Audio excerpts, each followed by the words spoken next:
In this short clip, we'll take a look at terrain models and how they work with the placing of piers as your substructure element and their elevation constraints. So first thing I need is a terrain model, and we need that in an OpenBridge format. So we can do one of two things.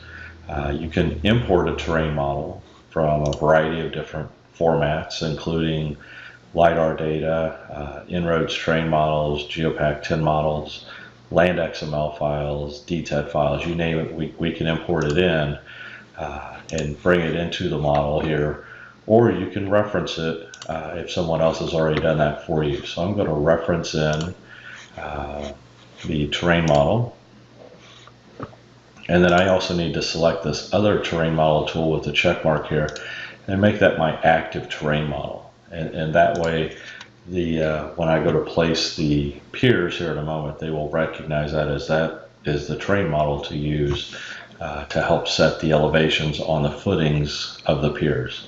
Now for this terrain model that I just referenced in, if I hover over it, I can select it and look at its properties, and I could override the symbology here. So I'm going to double click on Overwrite Symbology, double click on triangles, and now I can see the 3D model that's associated with that terrain model.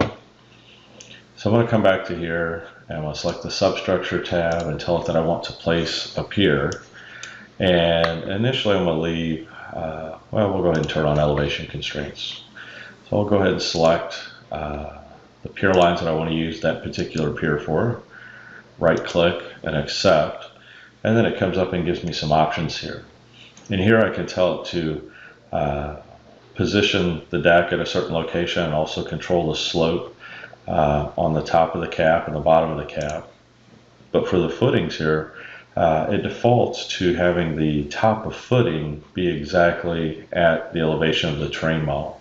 If I want to use that, I can. If I want these to maybe be 4 foot below the terrain model, I can put in a -4 and accept and say OK, and that will go ahead and place those footings out there accordingly. So if I rotate this model around, we can see that we have different elevations on each of the 2 piers here due to the fact that the terrain model is significantly different elevations at each location. Now even with that, you can still always come back and select that pier at a later time and make changes to that by selecting here at elevation constraints. You go back to footings, and maybe instead of saying from a terrain model, you come back later on and say, well, I want this to be exactly at 1966.00 feet. I'm going to go ahead and say apply all to that, select OK, and then we can see again the effect that has on the footing.